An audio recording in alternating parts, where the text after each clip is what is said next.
All right, we're going to go ahead and get started. It's a couple minutes after, and hopefully a few more will be joining us. Welcome to our webinar, and on behalf of our team, we are so glad that you're here. We know how limited your time is, and I know that some of you are actually even joining us from the Combine even. So please know we value you hopping on to learn more about our product, Soltellus, and our company, Lygos. I'm Katie Patterson, an agronomy regional sales manager from Northeast Kansas, where my family has a diversified farming operation that includes cattle, and also grew up with hogs. My entire life has been in agriculture with over 20 years of experience in sales, communications, policy work, and then working with producers to improve their production as well as water management practices. And we have Clint Hoffman joining us today. He is our Director of Agronomy at Lygos, and prior to Lygos, Clint was with the USDA ARS for over 20 years as a research leader for the Aerial Application Technology Research Unit. And his research and commercial career has allowed him to work in many different crops all around the world. Also joining us is Nick Spoden. He is our Senior Agronomy Sales Manager, and Nick has spent 20 years in ag with a focus on enhancing efficiency in operations and inputs, and he has experience in equipment and various crops and soil conditions all across the U.S., and continuing to learn from them is how he has found his passion. And we are excited to have Brewer Blessed. He is our special guest today. He's a certified professional agronomist. Dr. Blessed is the founder of Blythe Bio Research and Consulting. He is an agronomic consultant and managing over 40,000 acres in the Southeast U.S. He has a background in agronomy, crop science, soybean breeding, and specializes in innovative ag practices, specifically focusing on biologicals and biostimulants and foliar nutrition to help producers improve their productivity and sustainability. So again, we're glad that you are here, and we're going to go ahead and get started. I'm going to turn it over. Thank you very much, Katie. Really appreciate that warm introduction there. Everybody, thank you for joining us today. Really excited to share more on the journey of both Lygos and Soltellus, what we've been seeing in the field. With no further ado, let's get into it. I'm going to start you off and get a little bit into the company side before we transition with Clint, who my colleague will be talking a little bit more on the product before we get into Brewer as well, who will dive into some of the stuff that he specifically has been seeing and some of the exciting things that he's got in his back pocket from Soltellus this last season. So who is Lygos? What are we here to do, and what is our mission? We believe that by delivering high-performing products that are setting a sustainable standard in agriculture for performance, we're going to be able to accelerate the world's transition to these high-performing and more sustainable solutions. That is the goal here at Lygos, is how do we again set that bar, bring those high-performing products, and then be able to progress together as a community and be able to bring those sustainable solutions to market. A little bit more on Lygos, specifically where we've come from, who we are today, and where are we heading.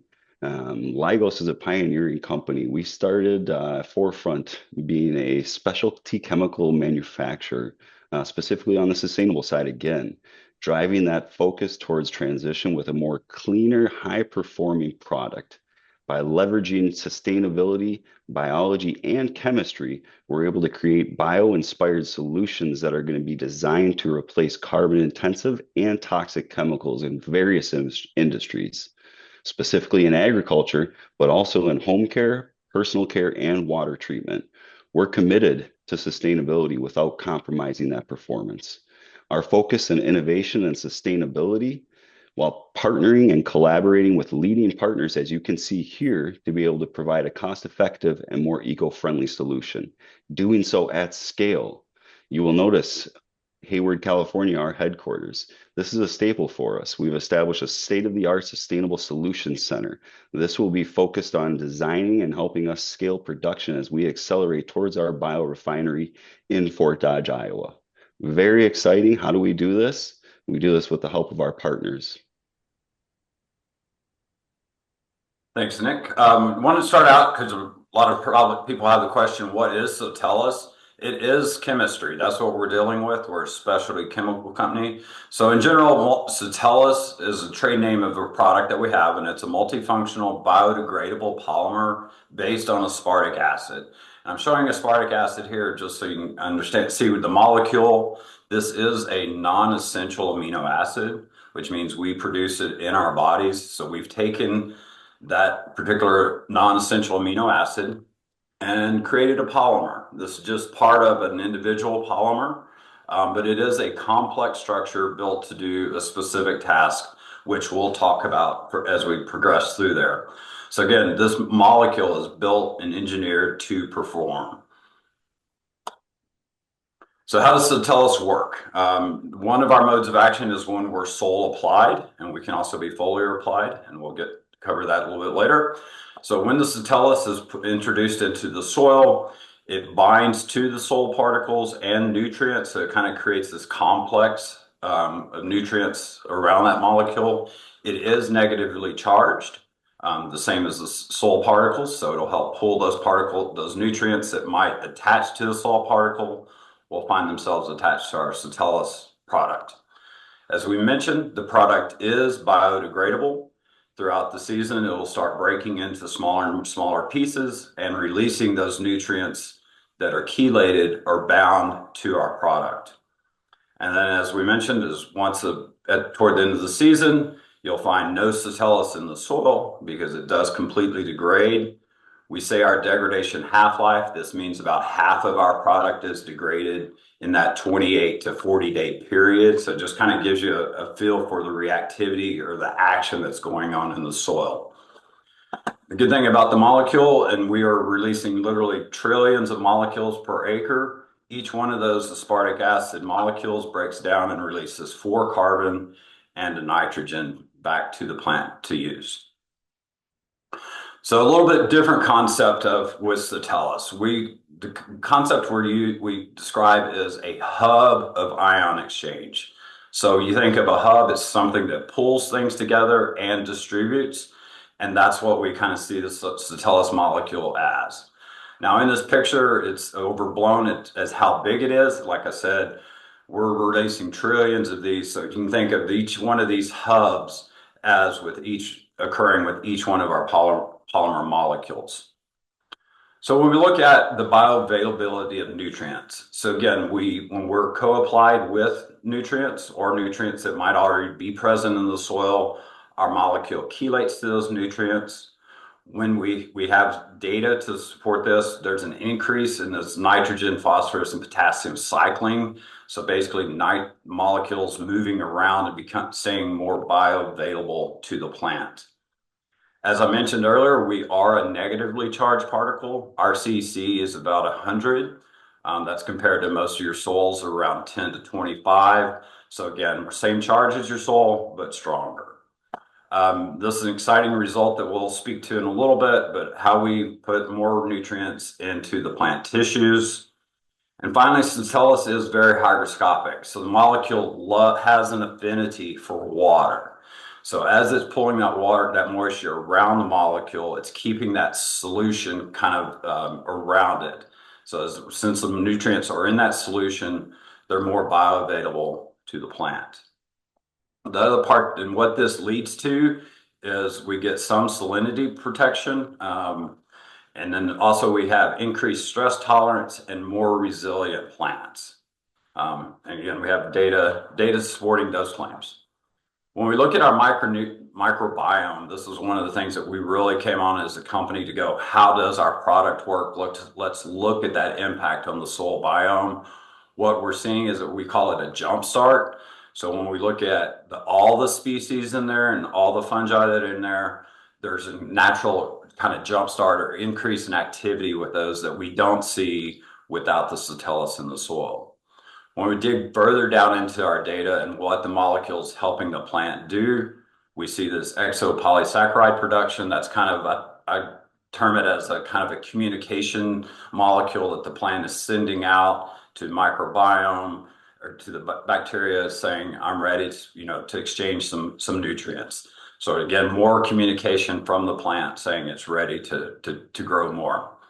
And this leads to both an in vitro phytohormone increase. And then as a company, as Nick mentioned, sustainability is at our heart. So when we see metrics like we're increasing soil sustainability and fungi biodiversity, we're saying that's what we're about. And so again, at the end of the day, it leads to healthier and more robust soils. So when you take these factors together, again, we see phytohormones increase, biodiversity, and I just mentioned we have a lot of data showing the increased root growth and root hairs and branching when our molecules in the soil with the plant. So all these factors combine to increase yield. We'll go through that data throughout the rest of this presentation. So I did want to mention we have a lot of customers who are interested in using Soltellus in their irrigation systems. As Nick mentioned earlier, we do have a water treatment division. So we're taking what we're learning in that division and bringing it into ag. We have some data showing that the DU or distribution uniformity, this was in an orchard where you have small emitters at each tree, that uniformity was increased, meaning you had a more uniform irrigation application. When we stay in the irrigation run, sometimes we have real hard water. We do have an affinity to calcium and magnesium. So hard water, we have this mitigating effect when Soltellus is in there. And then if you're using it in the irrigation system, you can use that as an application method. We also can get questions of how would this mitigate hard water? How does it keep scale buildup? Kind of this picture you see a normal on the bottom left is a normal picture with smooth crystals. These tend to grow like normal, what we've seen in videos and stuff of crystal growth. When the Soltellus is in the product, we have a more fractured particle in there. Those don't stick together and grow as well, so they either get sent down the system or get dissolved later. Just a couple of field results. This was what we started our 24 season with, some work that we did in 23 on some coated MAP fertilizer, looking at a couple of different formulations and some comparisons. But what we found was our Soltellus across the 5 sites that we had gave us an average of 6.2 bushel increase. So another one, as I mentioned earlier, is this plant tissue sample. And this was a really, really exciting result for us. This study was evaluated looking, Soltellus was applied at the V3 stage here, so a foliar application. And in this field, they had both standard and reduced rates of nitrogen. In the bottom left corner here, you can see the actual rates of this. The plant tissue samples were collected weekly and the data will be presented. And as always, we want to thank our customers and trial partners, people like Brewer that are on this call, for your support of Lygos. So let's start out. So let's look at the control in this. Again, we're looking at plant tissue samples made weekly. You see the time scale on the bottom, very bottom there. So we have our nitrogen, our phosphorus, and our potassium levels. And we basically see a normal decline that you would expect in the season. The plant's growing, it's using up nutrients. So what happens when we put Soltellus? So first off, we went in at the reduced, there was a part of the field where there was a reduced rate of N. So you can see that for the most part, the Soltellus with that reduced N load in the nitrogen and the phosphorus following application kind of followed the similar trend, except for the potassium. We had this uptick in potassium in this case. Now the next question was, let's look at a full rate of Soltellus. And this is probably the most exciting for us, or one of the most exciting results we've had is looking at, we are driving nutrients into plant tissue. The question is kind of how much? Well, these are the percent increases that we saw with the application of Soltellus. Now we got other field trials and we've got another seminar scheduled for December 10th, and there'll be some more information about this. Just a little teaser before I kick it over to Brewer, and he'll talk about his experience. So in this next webinar, you'll be seeing results about soybean, several different corn trials we have, as well as some cotton trials where in the cotton we're getting some really exciting results about. We're kind of blowing out the top as well as filling out that second and third position. So stay tuned. We'll have a lot more details coming. With that, it's my pleasure to turn it over to Brewer. Tell us. Thank you, Clint. Thank you, everybody, for being on this call today. I appreciate the opportunity to talk about my limited experience with Soltellus, but exciting nonetheless. I sort of late getting these trials in and planned, and so this was my experience is strictly limited to addition to nitrogen in side dress corn. That being said, I was able to get it in on 2 different locations. You can see I've got site 1 down in the central Mississippi Delta, irrigated super high yield farm, and this was in the later stage V8 type second wide drop application. Site 2 is in North Mississippi where I reside, dry land, low yield, super sandy soil, and put out with a V4 stringer. Who's in charge of this? There we go. So I just quickly pulled these out of JD Ops yesterday. But if you'll look at the top left map, that is the area of applied Soltellus. And it is commonplace for my customers. We reduce nitrogen, but when we do so, we always put a carbon source in. So in this particular location, Soltellus was added on top of a UAN application that had a 3% carbon through humic acid, so 12% humic acid in there. And this was just dumped on top of it. We use the carbon to sort of buffer the nitrogen both onto the plant and into the soil for the bugs there.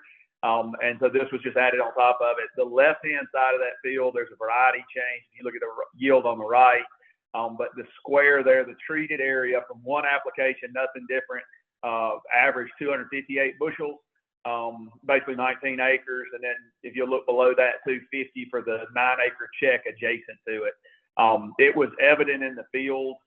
We walked and looked at it. I think the next slide kind of shows visually what we were seeing. Click it. Yeah. So it was interesting to hear Clint mention the tissue sampling late, because there was a definite difference in the amount of firing in this field between the treated and non-treated.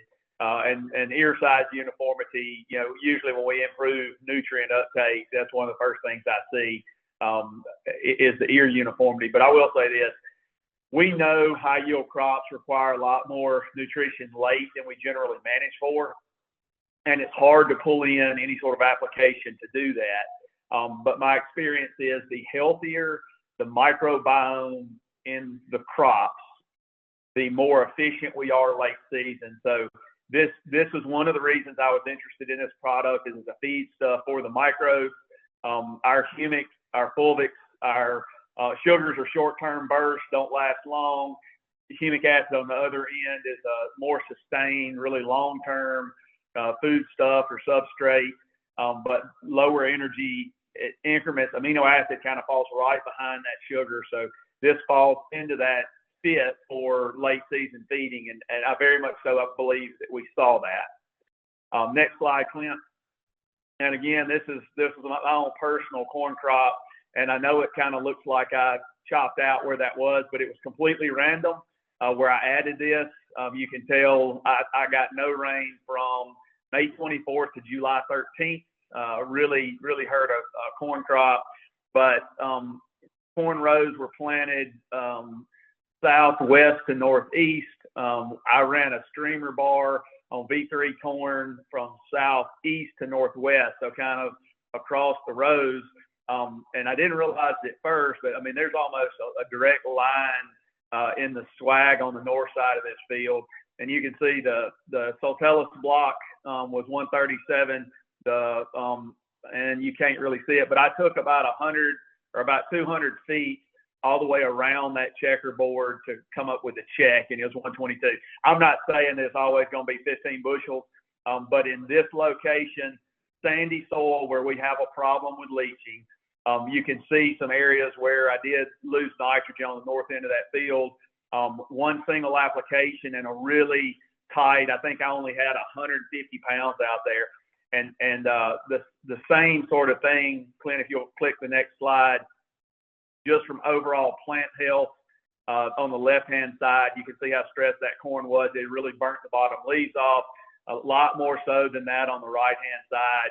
And again, even though it was, drought stress and everything, it appeared that more ear uniformity and generally a little larger ear size. The other thing I'd say, I really do believe that there is a foliar response to this. I think part of the reason this trial showed more is because it was streamed over the top. The nitrogen was with the Soltellus in there. But I really do believe that there may be some impact of this as a foodstuff for microbes in the phyllosphere. And the last thing I'll say that I really noticed, if you'll look at that picture, maybe go one more picture, it's evident in the next picture too. In every location that I had it, it appeared that the Soltellus treated corn actually grain filled longer. If you'll look on the right hand side, those kernels are actually not quite as dark, not quite as physiologically advanced as the non-treated side of these. But all in all, I was very excited with my limited looks. I do believe I would love to have seen it in furrow. I just didn't, but I believe there's a fit to pair it with nitrogen. I believe there's a fit for some foliar aspects of it, and I really think it helps on the tail end of season up there in the top 3 products I've ever evaluated.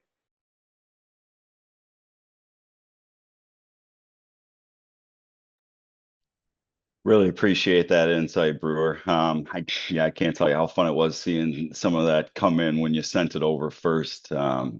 Eye-opening. So yeah, again, testament also to what Clint said, our partners right now, yourself included. Thank you all so much. Been a heck of a year. Just to round this out a little bit on the overview here. So, you heard me mentioning Lygos, agriculture, water treatment, home care, personal care. So tell us, it is multifunctional, what we found in this polymer, water soluble, and the key component being the biodegradability, right? As we look towards those future generations and being able to provide a sustainable product, that's been a core focus for us. Pretty solid application rate, 2 quarts, half gallon per acre. One thing that I really like to highlight a lot, flexibility. And that's something you'll probably hear me talk about till I'm blue in the face. We fit anywhere from going in close to the seed all the way through foliar, as Brewer mentioned. So a lot of legs, a lot of opportunities as far as how this can fit in operation. Again, looking at that sustainability for our future, trying to figure out how can we find ways to cut some of those toxic microplastics away. This is your alternative, right? And then how does, again, that mode of action work? This is a Swiss Army knife. And credit to my colleague, Tyler Painter, on that one. That's a beautiful term for this. It is so flexible, you guys. So not only that enhancing the biome, cycling the NP and K, increased fungi, bacteria, what does all this result in? Your increased nutrient retention, bringing that yield up to a potential 10% increase conservatively, 3 to 7x ROI with what we're looking at for Farmgate this year at that $20 per gallon. Really looking forward to taking this next step into 25 and seeing how we can impact your operations. Once again, thank you all so much. We're going to turn it over here and run it for the next 5 minutes, see if we have some Q&A. Katie is going to headway that with anything that we've had come in. Again, Nicholas Spoden, it's been a pleasure. My colleague, Clint Hoffman, as well as Brewer Blessed, our partner. Thank you all so much for joining us. Katie? Perfect. Thank you, guys. And yes, we want you to see our team, and we truly value working with everyone. I do have a couple of questions that are coming in right now. Nick, did I hear correctly that you'll have your own manufacturing in Fort Dodge, Iowa? That's correct. Yeah, that's a big focus for us. We just released news back in September, breaking ground February 2025 with the goal to have doors open in 2027, pushing for that bio-based aspartic acid. Let's see. How is this, again, not a biological, and how does it work with biologicals? Clint, could you address that? Sure. So as I mentioned, we're not a biological, we're an engineered chemistry product. So we're not a lot, so we don't have issues of how you handle it, storage. We have a 2-year shelf life. And so the way it behaves like a biological is that accentuating, as mentioned, the entire soil biome. So with the biological, you might be delivering 5 or 6 different species. With a particular biological, where we're showing that we're impacting all the species that are already in the soil. So that's our biggest difference. Perfect. And then how does the chelating action differ from an EDTA or a humic? Yeah, so I can address that. Yeah. So in particular with the EDTA, so you'll see a lot of EDTA chelated products in the market. And again, this is my personal bias against it, because when I've evaluated EDTA, it's a great chelator, but it's too great. If you look at the strength of chelation, it's really strong. So it's not releasing the nutrients, in my opinion, as readily as we would with our molecule with the lower chelation value. We are looking at developing micronutrient type products that are chelated with Soltellus. That would be an alternative to EDTA, which is non-biodegradable. And so look forward to that coming. Specifically to humic, it is a biodegradable product, but when you look at the degradation rate, it's very long. So as Brewer mentioned, and it's kind of a longer term play in there, where we've slotted this material to be that fast acting, get your crop up and going, get that soil microbe activated. So it's just that speed is kind of our big difference there. We have a few more great ones that are coming in. Brewer, when do you feel the best time to apply to a corn crop for you? What do you plan to do next year? I would like to see it in the furrow at 2x2, but based off of this year, we've got quite a few acres where we'll have a one pass program streamed across the top of the crop. We usually put something in there to sort of buffer the UAN from burning the corn. But what I saw out of this, I think that might be a really big fit for us, is sort of streamed at that V3 time frame with that nitrogen application. Thank you. Clint, I'm going to follow up with this. Any thoughts on a quart in furrow and a quart with a fungicide app, or wide drop side dress to spread it out? Perfect question. So I tell you, that's a preferred application method. I think we're going to get great results. What we were facing when we brought this on is, if I go in and tell a customer, you got to do it twice, there might be some resistance. So that's where our initial recommendations are around that one application. But through our experience with our trial partners and customers this year, we're seeing a lot of advantages to that. So highly recommend it if it fits in your operation. We don't want it to be burdensome, but if you're going across the field already, this will be a great fit for that. Okay, I see 3 more questions. I know we're nearing our time. And if we don't get to any, we'll try to get those answered as a follow-up. Absolutely, yes, because we will have access to them still. Clint, on the residual fertilizer allocation, do you have any thoughts on how this would increase the allocation and enhance the associated tax deduction? I would have to follow up with that question. It's too complicated, and I'm not qualified to answer any tax questions. So that's all right. Okay, Roger, we will definitely get back to you. You'll have my email. So if there's some specific questions, please email me, and I'll do my best and readily admit I don't know, if that's the case. Okay. Do you have a specific data on how Soltellus affects the soil microbiome, Clint?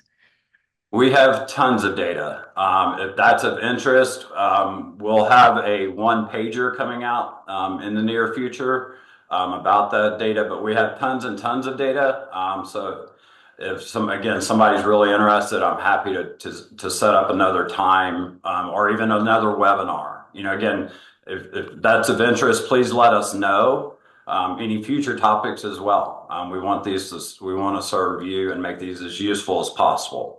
So happy to dig as hours and hours of microbiome data if somebody wants to dig through.